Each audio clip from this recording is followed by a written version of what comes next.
అందరికీ నమస్తే. ఢిల్లీపై ఇంటెలిజెన్స్ పెట్టాల్సిన అవసరం ఏముంది? ఢిల్లీ అంటే 10 జన్పద్, సోనియా గాంధీ ఇల్లు, తర్వాత AICC office, Congress head office. మరి ఎవరికి ఉంది? కాంగ్రెస్ హైకమాండ్ పైన ఇంటెలిజెన్స్ ఏంది? నిజానికి నిన్ననే మనమే ఒక వార్త చేసినాం. 2 మంత్రులు రహస్య టూర్ ఢిల్లీకి అని. మంత్రులు ఉత్తమ్ కుమార్ రెడ్డి గారు, తర్వాత బట్టి విక్రమార్క గారు, ఇద్దరు రహస్యంగా విడివిడిగా వితౌట్ ప్రోటోకాల్ కూడా సమాచారం ఇవ్వకుండా, కనీసం ప్రెస్కు కూడా చెప్పకుండా, వాళ్ళ పిఆర్ఓలు కూడా తెలియకుండా ఢిల్లీ పర్యటన చేసి ముగించుకొని వచ్చిండ్రు. ముందు ఉత్తమ్ కుమార్ రెడ్డి గారు పోయినరు, అక్కడ ఎవరెవరు కలిసిండ్రు. తర్వాత మొన్న సాయంత్రం బట్టి విక్రమార్క గారు పోయినరు, రాత్రిపూటనే పని కానిచ్చిండ్రు, మళ్ళీ పొద్దుగాలకు తిరిగి వచ్చేసిండ్రు. అంత రహస్య పర్యటన. ఈ విషయం సీఎం ఆఫీసులో కలకలం రేపింది. సీఎం ఆఫీస్ అంటే రేవంత్ రెడ్డి ఆఫీస్లో ఇది ఒక పెద్ద చర్చ. అసలు ఎందుకు 2 మినిస్టర్లు పోయినరు ఢిల్లీకి? ఎవరు పిలిస్తే పోయినరు? ఢిల్లీలో ఏం జరుగుతుంది? రాహుల్ గాంధీ ఉన్నారో లేదో తెలియదు, ఆయన అమెరికా టూర్లో ఉన్నారు. తర్వాత సోనియా గాంధీ గారిని కలిసిండ్రా, లేకపోతే ఇంకెవరన్నా కలిసిండ్రా? 17వ తేదీన రాహుల్ గాంధీ కూడా అమెరికా నుంచి వచ్చిండ్రు. వచ్చిన వెంబడే ఉత్తమ్ కుమార్ రెడ్డి ఢిల్లీకి పిలిపించారు. చాలా రహస్యంగా పోయిండు. తర్వాత అదే రోజు సాయంత్రం బట్టి విక్రమార్క గారు పోయినరు, రహస్యం. అందుకే ఎక్కడ ఫోటోలు కానీ ఎక్కడ వీడియోలు కానీ ఏవి రాలేదు. చూసినరా? 2 మినిస్టర్లు వితౌట్ ఇంటిమేషన్, ఎవ్వరికి ఇంటిమేషన్ లేకుండా చక్కున పోయినరు, చక్కున వచ్చేసినారు. అంత రహస్య మీటింగ్ అది. అయితే ఇది ప్రస్తుతం రేవంత్ రెడ్డి వర్గంలో, రేవంత్ రెడ్డి ఆఫీస్లో అంతా ఇదో పెద్ద టెన్షన్ అయిపోయిందట. అసలు ఏంది, ఎందుకు పోయినరు, ఎందుకు వచ్చిండ్రు? ఎప్పుడైనా సరే మంత్రులు ఇండివిజువల్గా పోవడం కామన్, పోవచ్చు కూడా, కానీ వితౌట్ ఇంటిమేషన్, ఎవ్వరు తెలియకుండా అంత రహస్యంగా ఎందుకు పోయొచ్చిండ్రు? అక్కడ ఢిల్లీలో ఎందుకో రేవంత్ రెడ్డి గారికి కొంత చెడినట్టుగా మనకు అనిపిస్తున్నది. అసలు నేను ఒక వీడియో కూడా చేసిన మీకు. రాహుల్ గాంధీని లీడర్ ఆఫ్ అపోజిషన్ పార్లమెంట్లో చేసింది నేనే అని రేవంత్ రెడ్డి గారు ఆయన నోరు జారిండో లేకపోతే పబ్లిసిటీ స్టంట్లో భాగంగా మాట్లాడిండో తెలియదు. అది వచ్చే వరకు మొత్తం మీడియాలో మొత్తం బగబగ వచ్చేసిన వార్తలు. అవి వాళ్ళను బాగా హట్ చేసినాయి అధిష్టానాన్ని. అప్పటి నుంచి మళ్ళీ అపాయింట్మెంట్ లేదు. మీరు గమనించండి, అప్పటి నుంచి ఎంతసేపటికి మల్లికార్జున ఖర్గేనో లేకపోతే ఇంకెవరినో కలిసి రావడం తప్ప రాహుల్ గాంధీని సోనియా గాంధీని కలిసిన సందర్భాలు తక్కువగా ఉన్నాయి, కలవలేదు అసలు. మరి ఎందుకు ఆ మాట మాట్లాడొచ్చిందో, ఎందుకు ఏమైందో తెలియదు. మల్లికార్జున ఖర్గే అయితే పనులు నూరుతున్నాడ రేవంత్ రెడ్డి మీద, ఎందుకో తెలియదు. మరి ఆయనకు ఏం చెప్పిండో, ఆయనకు ఏం ద్రోహం జరిగిందో. అంటే వీళ్ళు ముఖ్యంగా లోక్సభ ఎలక్షన్స్లో 14 సీట్లు గెలిపిస్తామని చెప్పి లాస్ట్కి 8 సీట్లకు పరిమితం కావడంతో మల్లికార్జున ఖర్గే యమ సీరియస్గా ఉన్నాడు తెలంగాణ పైన. ప్లస్ ఇంకా కొద్దిగా కర్ణాటక రాజకీయాలు కూడా ఈయన ఏలు పెట్టడము అట్లాంటివి కూడా కొంత ఉన్నాయి. మల్లికార్జున ఖర్గే మాత్రం బాగా మండింది, అదంతా నడుస్తుంది. అయితే ఇప్పుడు ఏంటంటే అసలు ఢిల్లీలో రేవంత్ రెడ్డికి లింక్స్ ఉన్నాయా, పోయినాయా, మొత్తానికి పోయినాయా అనేది అర్థమైతలేదు. మనకు లాస్ట్ మొన్న పోయి సాయంత్రం కూడా పోయి రాత్రి ఉండి పొద్దుగాలు వచ్చిండు. రేవంత్ రెడ్డి కూడా 24 అవర్సే ఢిల్లీలో ఉండి వచ్చిండు. ప్రధానమంత్రిని కలుస్తారు, అమిత్ షాని కలుస్తారు, ఆయన కలుస్తారు, ఈయన కలుస్తారు, ఎవ్వరిని కలవాలి. జస్ట్ వేణుగోపాల్ని కలిసి వచ్చేసిండు.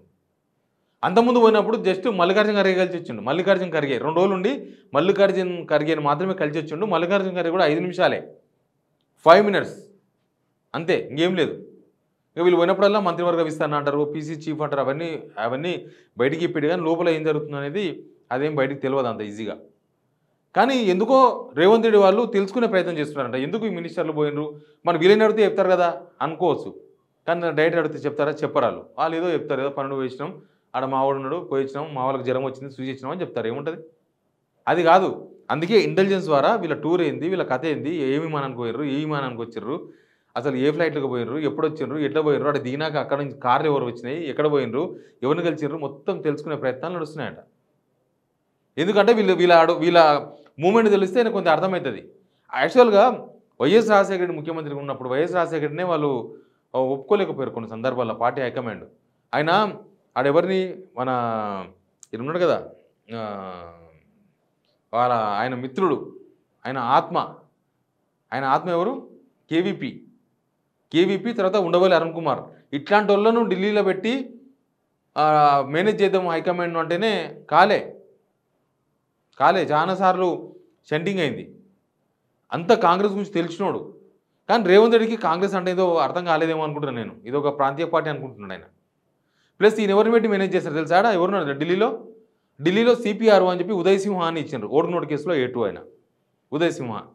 తర్వాత ఫహీమ్ అని చెప్పేసి ఒక సాధారణ జర్నలిస్టు, నేను మొన్న పేపర్లో చూసిన, ₹1 కోటి పడగెత్తిండు ఆయన షాడో సీఎం అని. ఫహీమ్ గురించి కదిలిస్తే పుడలుగా చెప్తున్నారు చాలామంది. అది చెప్తాను. అది ఫహీమ్ వాళ్ళని పెట్టి హైకమాండ్ మేనేజ్ చేయగలరా ఢిల్లీలో? అయ్యే పని అది. హైకమాండ్ పెద్ద పెద్దలను చూసి కూర్చున్నది. వాళ్ళు ఏగి ఎర్రమండ కలిసి ఉన్నారు. మన పిఆర్ స్టంట్లు తెలంగాణలోనే ఫెయిల్ అవుతాయి, ఆడ నడుస్తాయి ఢిల్లీలో. వీళ్ళిద్దరిని పెట్టి ఢిల్లీలో హైకమాండ్ను మేనేజ్ చేస్తారా? వాళ్ళిద్దరూ నిఘా ఢిల్లీలో ఏం జరుగుతుంది ఏంది ఏం కథ అని వీళ్ళు తెలుసుకొని నేను చెప్పాలి. నేను అదంతా పిల్లలాట అయిపోయింది. ఇది ఓ సీరియస్నెస్ లేదు, ఓ కథ లేదు. అందుకే ఈ మినిస్టర్లు పోవడం వెనుక ఏం జరిగిందని చాలా ఇదొక కాంగ్రెస్ పార్టీలో ఇది ఒక పెద్ద కలకలం అయిపోయింది. కాంగ్రెస్ పార్టీలో పెద్ద చర్చ. ఇది ఎందుకు పోయినరు, ఎందుకు వచ్చిండ్రు, ఏమవుతుంది, ఈ 4 రాష్ట్రాల ఎలక్షన్ అయిపోయిన తర్వాత ఏమైనా జరుగుతుందా, ఏమవుతుందని. మొత్తం మీద ఈ ఇద్దరు మంత్రుల వ్యవహారం మాత్రం కాంగ్రెస్లో కలకలం రేపింది. తెలుసుకునే ప్రయత్నాల్లో రేవంత్ రెడ్డి వర్గం ఉంది. స్టేట్ ఇంటెలిజెన్స్ వాళ్ళని కూడా రంగంలోకి దింపారు. వాళ్ళందరికీ ఫోన్లు చేసి తెలుసుకునే ప్రయత్నాలు చేస్తున్నారు. ఢిల్లీలతో మాట్లాడుకుంటున్నారు. రకరకాల వ్యవహారాలు జరుగుతున్నాయి. చూద్దాం, ఏదో నాడు తెలుస్తుంది. తెలియకుండా ఎట్లుంటుంది కాంగ్రెస్ పార్టీలో అంతర్గత ప్రజాస్వామ్యం ఎక్కువనే. వాళ్ళు బయట కూడా చెప్తారు విషయాలు, ఏవో బయటికి మనకు కూడా తెలుస్తాయి. బట్ ఏదో జరిగింది అంత. ఎందుకంటే ఒకటి రాజీవ్ గాంధీ విషయంలో వాళ్ళు అట్టయ్యారు. రాజీవ్ గాంధీ స్టాచ్యూ విషయంలో వాళ్ళు అట్టయ్యారు ఢిల్లీ వాళ్ళు. ఇంత వివాదాల మధ్య వివాదం అంటే కేసీఆర్తో వివాదం అయితే వాళ్ళకి ఇబ్బంది లేదు. తెలంగాణ తల్లితో వివాదం పెట్టుకోవడం, తెలంగాణ సెంటిమెంట్తో వివాదం పెట్టుకోవడం అనేది హైకమాండ్కి తెలుసు దాని ఎఫెక్ట్ ఎట్లా ఉంటుంది ఏం కథ అని. ఇప్పటికే ఏపీలో